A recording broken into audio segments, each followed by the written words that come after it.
മത്തായി എഴുതിയ സുവിശേഷം അധ്യായം 7. വിധിക്കരുത്, എന്നാൽ നിങ്ങളും വിധിക്കപ്പെടുകയില്ല. നിങ്ങൾ മറ്റുള്ളവരെ വിധിക്കുന്നത് പോലെ തന്നെ നിങ്ങളും വിധിക്കപ്പെടും. നിങ്ങൾ ഉപയോഗിക്കുന്ന അളവ് കൊണ്ട് നിങ്ങൾക്കും അളന്നു കിട്ടും. സഹോദരന്റെ കണ്ണിലെ കരട് നീ കാണുകയും സ്വന്തം കണ്ണിലെ കോൽ കാണാതിരിക്കുകയും ചെയ്യുന്നത് എന്തുകൊണ്ട്?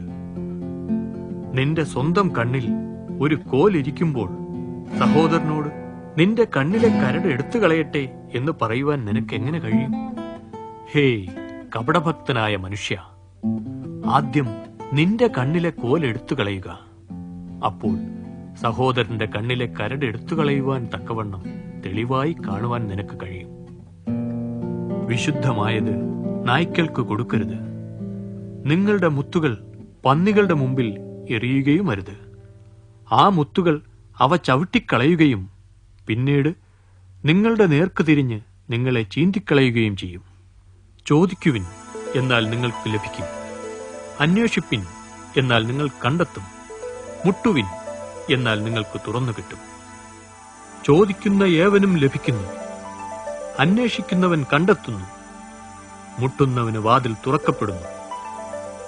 മകൻ അപ്പം ചോദിച്ചാൽ നിങ്ങളിൽ ആരെങ്കിലും അവന് കല്ല് കൊടുക്കുമോ? മീൻ ചോദിച്ചാൽ അവന് പാമ്പിനെ കൊടുക്കുമോ? നിങ്ങൾ ദോഷികളെങ്കിലും നിങ്ങളുടെ മക്കൾക്ക് നല്ല ദാനങ്ങൾ കൊടുക്കേണ്ടത് എങ്ങനെയെന്ന് അറിയുന്നുവെങ്കിൽ സ്വർഗസ്ഥ പിതാവ് തന്നോട് അപേക്ഷിക്കുന്നവർക്ക് നല്ല ദാനങ്ങൾ എത്രയധികം നൽകും. അങ്ങനെ എല്ലാ കാര്യങ്ങളിലും മറ്റുള്ളവർ നിങ്ങൾക്ക് ചെയ്തു തരണമെന്ന് നിങ്ങൾ ആഗ്രഹിക്കുന്നത് നിങ്ങൾ അവർക്ക് ചെയ്തു കൊടുക്കുവിൻ. ന്യായപ്രമാണവും പ്രവാചകന്മാരും ഇതുതന്നെ. ഇടുങ്ങിയ വാതിലിലൂടെ അകത്തു പ്രവേശിക്കുവിൻ. നാശത്തിലേക്ക് നയിക്കുന്ന വാതിൽ വീതിയുള്ളതും വഴി വിശാലവുമാണ്, അനേകർ അതിലൂടെ പ്രവേശിക്കുന്നു. എന്നാൽ ജീവനിലേക്ക് നയിക്കുന്ന വാതിൽ ഇടുക്കവും വഴി ഞെരുക്കവുമുള്ളതാണ്, വളരെ ചുരുക്കം പേർ മാത്രമേ അത് കണ്ടെത്തുന്നുള്ളൂ. കള്ളപ്രവാചകരെ സൂക്ഷിച്ചുകൊള്ളുവിൻ.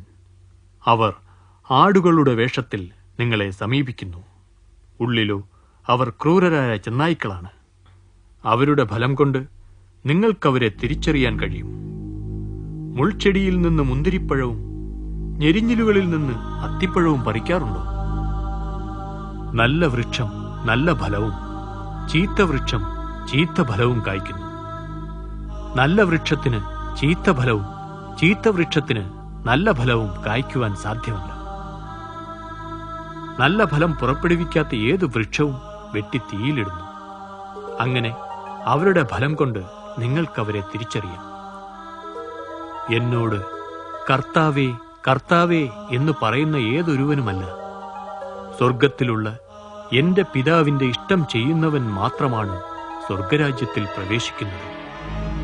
അന്ന് പലരും എന്നോട് കർത്താവേ കർത്താവേ, ഞങ്ങൾ അങ്ങയുടെ നാമത്തിൽ പ്രവചിക്കുകയും അങ്ങയുടെ നാമത്തിൽ ഭൂതങ്ങളെ പുറത്താക്കുകയും വളരെ അത്ഭുതങ്ങൾ പ്രവർത്തിക്കുകയും ചെയ്തില്ലേ എന്ന് പറയും.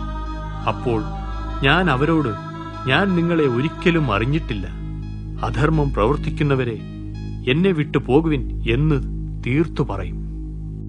അതുകൊണ്ട് എന്റെ ഈ വചനങ്ങൾ കേട്ടു ചെയ്യുന്നവൻ പാറമേൽ വീട് പണിത ബുദ്ധിയുള്ള മനുഷ്യനു തുല്യനാണ്. മഴ പെയ്തു, വെള്ളം പൊങ്ങി, കാറ്റ് ആ വീടിന്മേൽ ആഞ്ഞടിച്ചു.